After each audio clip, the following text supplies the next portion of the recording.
Hey guys, so we are on the penultimate episode of Cosmic Fury, and we're expecting high stakes, critical moments in the story. We finally hear what Zedd's big plan was all about. Ollie has just turned good, and Zedd sacrificing himself again for the team. And it doesn't feel all that amazing for such a critical episode. This could have been so much better. From all the whole excuses here and there that they wanted to do 10 episodes, really it just came down to Hasbro wanted to get rid of the E1 production team, and that was most likely the main driving force of why they just simply had 10 episodes. And it really hurt this season badly. And I would even argue it's hurt it so much where I can consider it as one of the worst seasons of Power Rangers. And not because of the direct quality, it's just because nothing has a chance to breathe. Okay, so for the good stuff about the episode, I did like the whole turning point of everyone knowing that Zedd will die if he uses his magic powers again. It was kind of interesting to see Bejilia back alive, although I was kind of confused, like, okay, so Bejilia can regenerate, but her daughter can't? I'm like, why did you make her a daughter then? Why couldn't you just make her just a weird subordinate? Because it would have made a little bit more sense. But the big major reveal is, what is Zedd planning to do with the Morphing Masters? They captured them all the way back in episode 1 to get them out of the way because they became a major plot issue. Zedd wanted to absorb their energy and turn himself into a Morphing Master. I thought that was a really cool idea. It fits with Zedd. It's kind of like the ultimate insult to Power Rangers in general. They've been screwing him for 30 years. He's died to them once. What better way to screw Power Rangers by using the Morphing Masters? One of the dumbest executions ever.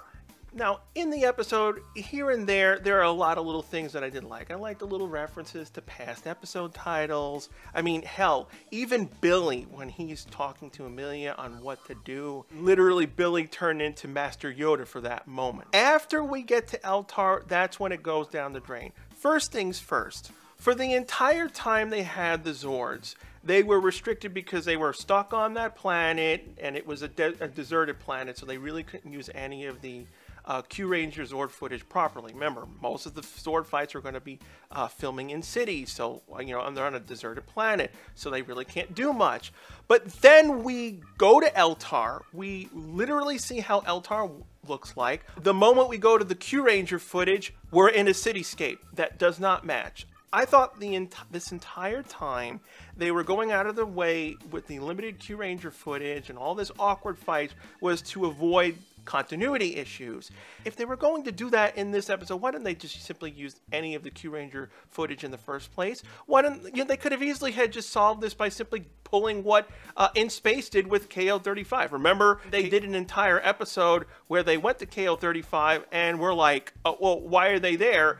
And then they had to simply explain, like, oh, no one was alive, but they still used the Japanese Sentai footage in the city, and they just worked around that. So why couldn't they just do it here and just simply say the planet that they landed on was decimated, deserted, and showed some damaged cities here and there, and then you could have used the Q-Ranger footage at will. And really, the only reason why they ended up doing this was because they had to force them to introduce the Ultra Zord combination. What was the point? We are so bogged down and rushing through every episode, we didn't need to see the Ultra Zord in the season at all. One of the most lackluster Ultra Zord releases ever. Oh, they just simply thought, let's combine all the Zords. Boom, combine, boom. No epic music, no upgrading the Zords in some sort of hectic battle of, that was risking life and death. Now, to be fair to Cosmic Fury, in many of the recent seasons, the Ultra Zord unlocks have been so poorly done. They've just been released, boom, over with, and that's it. No fanfare, no epic moment ever. On top of it, Inkworth, we don't even know the monster. He wasn't a general. We knew nothing about him. He was just basically cannon fodder, and you bring in the Ultra Zord for some joke like that. That would be the equivalent of if Rita made giant putties and they had to unlock Titanics. Now for Master Zedd. Now, one, his suit. I thought the design was really cool. He looked menacing, he looked evil. I think the jokes were okay, but that's where it ends. Zedd comes back nearly 30 years later to deal with Rangers, to get back at Zordon, all this perversion, all this stuff. He finally gets his win, and what do we get? A know-nothing fight. All he does is simply gloats and goes ha ha ha, shoots his laser, blows up Zords, and the Rangers simply dodge and stuff, and they don't really know what to do. I mean, this is one of the problems that I didn't like about the Morphing Masters, but when it comes to practicality, you really can't do anything with them because now every shot of the Morphing Master becomes a visual effect. So in this case, because you made Master Zedd, he now has to be gigantic, and that means the Rangers can't actually fight him. So they have this disconnect of him just shooting lasers and everyone dodging, and the Rangers don't actually interact with him. You know, for all the years that Zedd was on the show, that was one of the things that fans had a complaint about, and it was probably actually twofold problems. It was the visual effect aspect of him being gigantic, but I bet you they didn't make multiple copies of Master Zedd's suit. You need to have multiple copies in order for you to do a proper fight, because those suits get banged up, they break, and especially Zedd's suit, even in the old days, it loved to fall apart. So I bet you they had only made one suit, and they had this one chance to finally rectify it, and he still does not directly fight the Rangers. It's the same bad ending TMNT 2 pulled with Super Shredder.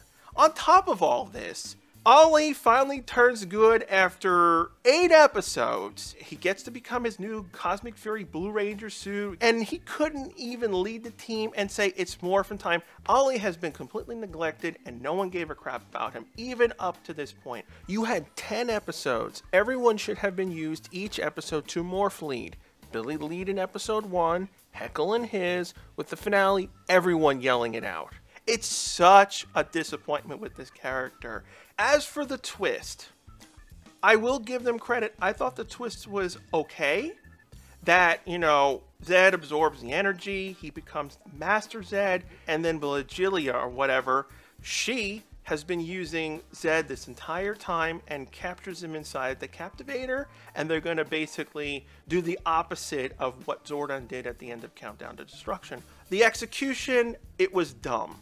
The main reason why it feels lackluster and dumb is because for years, Lord Zedd has always wanted to get a win off the Rangers.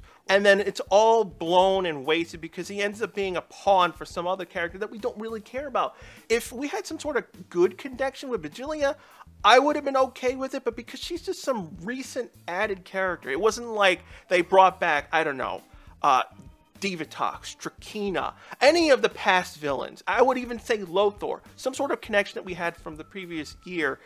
To use Zedd in this way, I would have been more forgiving of it, but even then, Zedd deserved to have one final hurrah, because, you know, Zedd has been used for many, many years as either a joke, used by Rita in many cases, evil looking, cool looking, disgusting looking, bad guy that we love from season 2, and then he just turns into this laughing stock of season 3, Zeo, and now he's being used by Vigilius, just some random squid woman, and that's it. It feels very anticlimactic, because again, it's not the volition of Zedd. The idea is cool. Well, last time you got me killed because you used Zordon's energy and wiped out all the evil in the universe at the time, but it wasn't from Zedd himself thinking of that plan. Really, all you would have to do is tweak a few things and this would have worked out much better. I want Zedd to be the main driving force. If you want to still have Vigilia in there and all the other stuff, so be it. Do pretty much the exact same plan, but tweak certain things. First, he gets the Morphing Master powers, he becomes Master Zedd. He actually directly fights the Rangers. They fight. They go on for a long period of time. They don't know what to do. Ollie's trying to think of things. Fern, since she's new, she just can't cope with this at all, so she's the first one to go. Javi, you know, uses his arm. You know, he has those couple of advantages. It gives him some extra oomph in order to fight Zedd, but then he eventually gets knocked out. It becomes absolutely desperate for the Rangers because, they're fighting the combined powers of the Morphing Masters and Lord Zedd all together. they would have no chance. You know, you could still have the scene where the Zords get destroyed and blown up, get them out of the way. So then this is where Zato comes in. Yes, Zato just died. As a last-ditch effort, he should have been the one to grant the cosmic cannon. He uses his energy to create that weapon, and the Rangers all work together in this one final hurrah. They shoot him, you know, he takes a huge amount of damage. It doesn't kill him. And then this is where he enacts that plan. He remembers what Zordon did to him. You know, maybe we do a little small flashback of seeing Countdown to Destruction when Andros destroyed his energy tube. That little bit of moment where he got vaporized, his evil got vaporized. You see him at his lowest point, his most evilest. He personally jumps into the Captivator and wants to overload his energy and create that evil wave. That way, it's Zedd's plan, and you have the basic plot line of the episode. Squid Ink ultimately was pointless because there was no connection to us. They could have been good characters if they were set up in earlier seasons or whatnot. And I'm not saying like, oh, I wanted them to bring back other evil villains for this to make feel, but no, you could have totally had new villains, but you needed more time with them. And time was not on your shoulders. So since you were going to do 10 episodes, it would have been better off to solely focus on Zedd. Just because you're bringing back an old character doesn't mean like, oh, we're going to be stuck in this continuity and we're going to confuse the kids. You know, Zedd is an old character, but you know, kids can still follow Zedd. They can follow Billy. They can follow all these characters. Just because they've not been known, they can still, be, interested of these characters if you can explain them and show them their past. There are many TV shows where I've walked into the middle of a show. I remember I didn't watch Gargoyles when it originally, came out. I think season 2 was wrapping up when I started watching the show because they were rerunning it while the show was also new at the same time. I was watching season 2 episodes and there was a huge chunk of stuff that I had no idea what was going on, who the characters. All I saw was like, these are cool characters, these are cool stories, I want to know more about them. And then when Disney re-aired the show as it went along, I got to see season 1, I got to see, the entire, beginning of the Avalon arc, all that stuff, and I finally knew who everyone was and where everyone went. If I could do that when I was 7 years old, kids today can do that now, and it's much easier because they could just watch past PR seasons, or even just simply look up the information. Back then, I couldn't look up any information about Gargoyles. They could have helped themselves so much better by removing the fat of the season. Ultimately, you needed to keep monsters and generals and whatnot from Q Ranger. I get that. That's your stock footage. You gotta use it.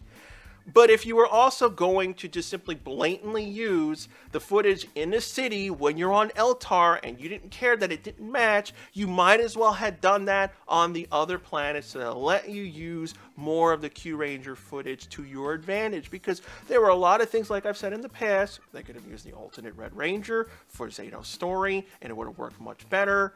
And you could have sold better toys, but even Hasbro at this point didn't even release the toys in any proper way. David Yost, severely underutilized. And also, I have to also say, when Ollie was evil, this is not a slight to the actor, because most of the time, whenever there's issues with acting in the show, it's usually the director's fault, because they tell them to overact in the sense, because again, it's a kid's show.